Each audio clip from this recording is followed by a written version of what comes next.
All right, hello again. This is Jeff Scott of Rankin Technical College, and I'm going to go over a couple programmatic examples for Chapter 13 of the book, which handle delegates and event handling. Now, delegates, are they important? They can be important. They're kind of function pointers, all right, for lack of better words, and you'll learn about them a little bit in other languages also. But what I decided to do here was to give you some references. So I want to show you what I put out here. The first thing I did was I went out to the Microsoft Developer Network, msdn.microsoft.com, and they've got a Using Delegates C# programming guide, and it's Visual Studio 2015. And the reason that I want to mention this to you, and the reason I think this is important, is if you take a look right here, here's the first one, so Delegates Tutorial. All right, then there's another one here, but, oh, that's the one I used. I'm sorry. The top one, in fact, I guess, this one. Notice what it says. This documentation is archived and not being maintained. It's set up for Visual Studio 2003. So be very leery when you go out to Microsoft Developer Network or any place on the internet, because what you want to make sure of is that not only are you getting the right documentation, but the right documentation for the most current version. Okay? So that's the first thing. Again, I've got that up here, and I've saved this. So I've got the Using Delegates C# Programming Guide, and I also have the something from csharpstation.com, which is kind of a neat site.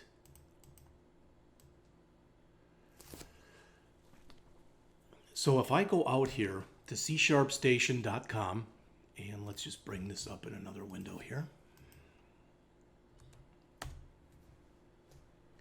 All right, this is a site that's dedicated to C#.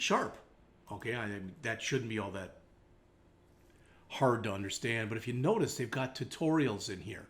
So they've got C# tutorials. They've got a whole list of them.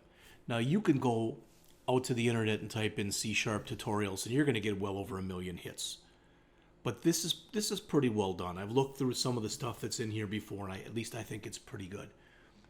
Well, the reason I'm telling you that is if you go through those tutorials, come on, and we go down, down, down, you'll notice that number 14 is an introduction to delegates and events. All right. So I have saved that one, and it's saved as a PDF.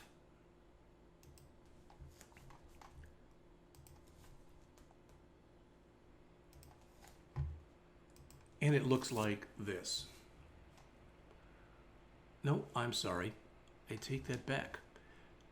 That is actually is a Word file, which I just closed. And it's called Introduction to Delegates and Events. The reason that this is kind of important is what I did for the program for this chapter on delegates is I just gleaned, which is a fun way of saying stole, this program they have right here. So I put it in there and I added some comments to it from the document, so hopefully you can understand what they're talking about there. All right. And the last thing that I want to tell you before we start to go over some code is this site. If you've never gone out to the site I'm about to show you, then you really should. It's called tutorialspoint.com. And again, as I mentioned, you may have already gone out there. You may have heard about it from Evan. You may have heard about it from me. But there it is. Whoops. There's no C on the end.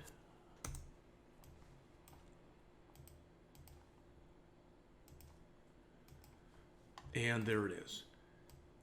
Just if you type in and just go to tutorialspoint.com, it'll point you out there. So again, if I go out here to tutorialspoint.com, tutorials, not tutorial. All right. They have tutorials on a lot of different things. If I go and click on their tutorials library, all right, they start breaking it down. But if I go to programming, then notice what they have tutorials on. And I'm not going to go through all these. That'd be silly. But the point is, You want some more JavaScript? Probably have it in here someplace. That might be under scripting languages, but there's Java. There's Swift if you're interested in that. There's C Sharp. They don't have every programming language, but they have a lot of them in here. All right, so if I go to the C Sharp, there's the whole thing. Now sometimes, and it's very strange the way this site is set up, but if I click on PDF, see, it only gives me one page. But sometimes when you click on PDF, you can get a PDF for the entire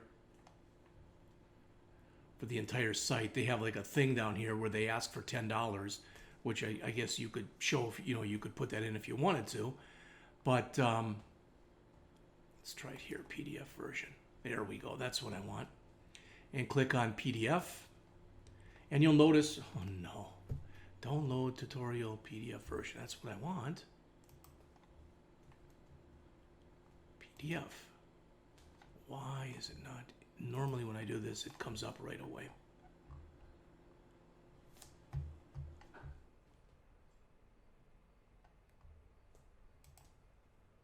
There we go. 339 pages. All right, so as you can guess, and I'm going to save that also into the same place where I've been saving this other stuff, but probably just about anything you'd want to know about C# is in there. All right, and like I said, not a small document by any means. But what I did do, just an FYI for you, again, what I did do is I saved as a PDF just this section on delegates. And it's about 4 pages long, but I think it's the most concise little definition of delegates that I've seen. So it says here, C# delegates are similar to pointers to functions in C or C++. A delegate is a reference type. What that means is rather than holding a value, it holds the address of something. In this case, it holds the address to a method. And that reference can be changed at runtime. So it can point to different things, for example, depending on user input. So delegates are especially used for implementing events and callback methods.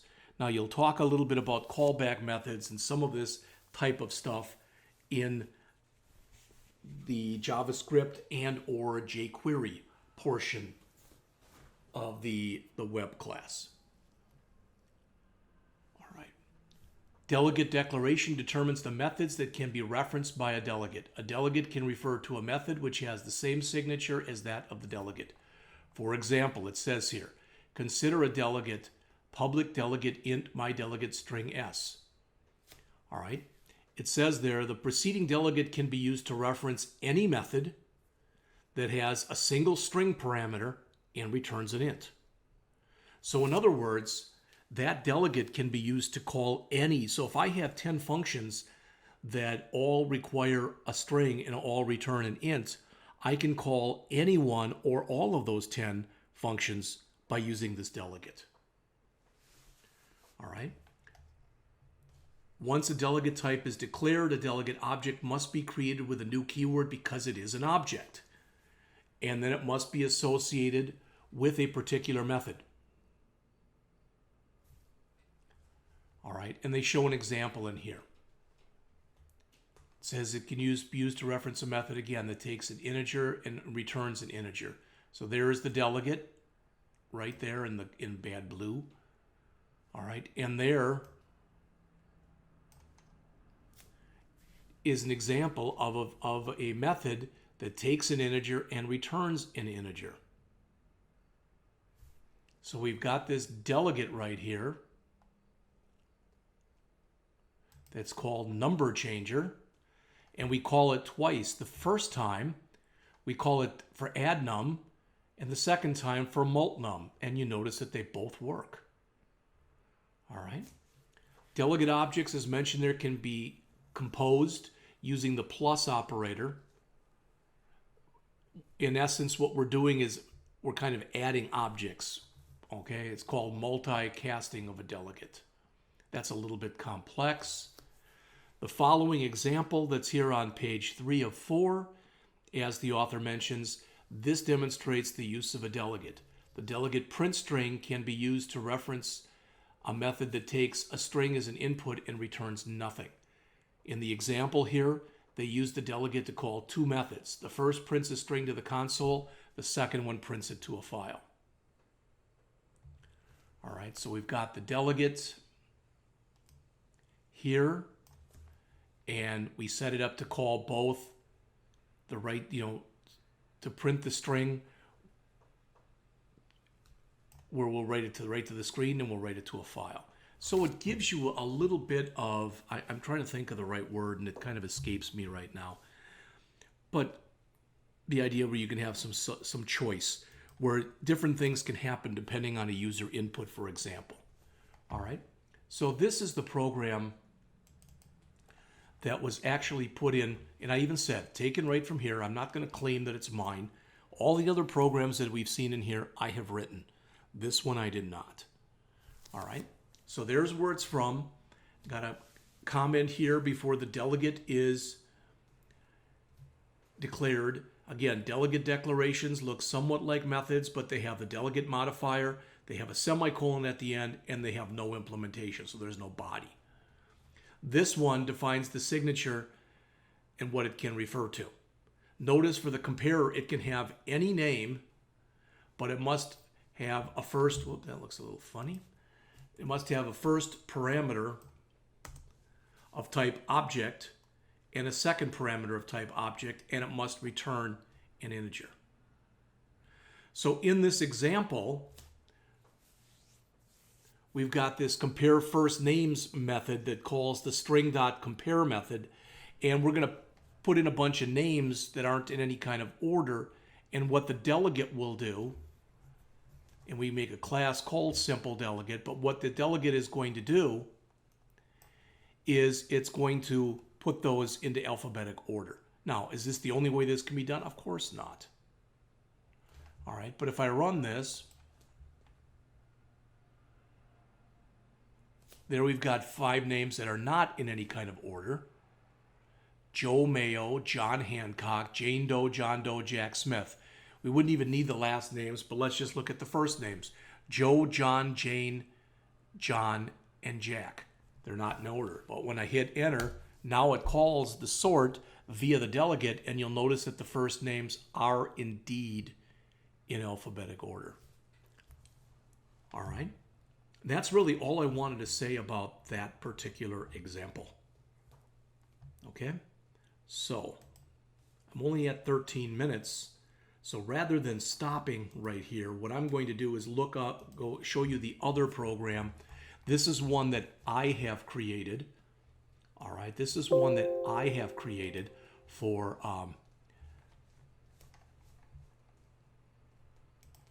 to talk about event handling. And again, event handling is a big topic. What I did was I grabbed a little piece of it, so to speak. All right, and I've got this program that I have written in the same folder as the other ones. It's called Simple Event Handler. And what I'm going to do is I'm going to run it first, and then I'm going to go back and explain it to you. So don't worry about what it looks like or whatever. It's got a very simple interface. You've seen this before. We're going to input 2 numbers, and based on when we click calculate, it's going to add those 2 numbers and put them into sum. One thing I should have done, I didn't do that right there. Should have been a read-only variable, and it wasn't. So it is now, but I just want to change the color on it then. Make it 1 shade darker of purple than the background is. So there we go. All right, but what I want to show you is this. I'm going to run the program now. And what I'm going to attempt to do is in here, I'm going to attempt to type in something non-numeric. So I'm going to type in my name, Jeff. You notice nothing goes in there. But if I type in Jeff123, notice what goes in there. I have now, for lack of better words, set up a mask for my input. And the same thing happens for the other one. So in here, if I type in my last name, Scott, notice nothing goes in. 3, 4, 5. It goes in, calculate, I get the answer. Clears everything. I did have to put in here either a try or a try parse, and I used a try parse because what if you put nothing in there? So it comes back and it says text box 1 left blank, and it expects you to put a number in there. If you leave the second one, you'll see the same thing, but text box 2 left blank, put a number in there, and boom, it works. All right. Not a grand or glorious program. Looks much simpler than most of the programs we've written lately, but I wrote this. I did grab a little bit of the code. Sorry, my air just went on, so I'm going to have to pause for a minute. All right then, so continuing on, what I was trying to show you here was for both the first text box, which I call text box number 1, and the second text box, which I call text box number 2, I added code in those key press events, which fires, as you'd guess, every time a key is pressed.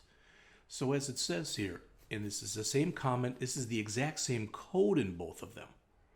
So I really could have written it as just probably one routine, and the sender then would have been text box 1 or text box 2, but I just left it like this. So as each key is pressed, you want to verify that it's numeric. In other words, that it's between 0 and 9. If it is, you accept it. If it's not, you don't allow it to go through. Notice the note that I put in there that said, if you wanted to check, right now these are just integer numbers. If I wanted to check, for example, if I wanted to allow a double, then I would have to check for 1, and only 1 decimal place would be possible. And if I want to allow for negative numbers, I would have to allow the minus to come in, but it would have to be at the beginning. But what this says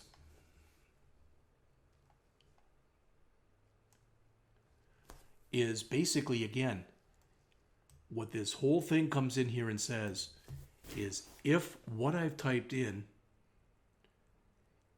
what that says is if that is not a digit, all right, then the E handle equal true, which means don't allow it to go through. Otherwise, the E handle equals false, which means allow it to go through. Now that was very simply put. And also, again, as I told you, you still need to check for no input for text box number 1 and or text box number 2.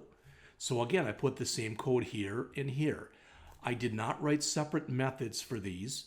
I just wrote all of them this morning. So this is the way that I did it. All right, and this will become number 1. So this is the arithmetic value of text box 1, text box number 1. This is the arithmetic value of text box number 2. And this is, we'll just call this what it is that this is a temporary variable. So come through here and attempt, right here, come in and attempt to parse what was in that first text box. If it works, stick the output into temp and then assign temp to num1. If it doesn't work, you already saw this, give me a message box that says text box left blank, and the title is no input. It's got an OK button, and that's technically, it's not really an error, or it is, depending on your point of view. So I just use the warning. And then I said, regardless, the only time that should happen is if it's empty, but still. All right. Clear out what's in there, set the focus, and just get out. Get out of the routine. And we do the exact same thing. The comment is the same, except I changed text box number 1 here to text box number 2 here. Then in here, I had to change each occurrence of a 1 to a 2. But other than that, it's the exact same thing. So if I get down to the bottom here, I have 2 integers. So I said add num1 and num2, assign the result to res for result, and then put that into the text box sum. So that's it. So what I've attempted to do in this chapter is very quickly show you a couple different examples. We talked about what delegates were. We looked at them from the point of view of tutorials point, and we looked at them from the C# corner, and we looked at them from the Microsoft Developer Network. All right, so you saw all those. I was also able to show you what the tutorials point site was like. So what is out here then, what the name delegate example, the simple event handler, the C# delegates PDF, the C# tutorial, which again is over 2 megs, so it's pretty big, the C# corner example, and the example from msdn.com. So when I come back, I'm going to write a couple more simplistic programs, which I haven't written yet, that are on file streams. All right, I will be back with those shortly.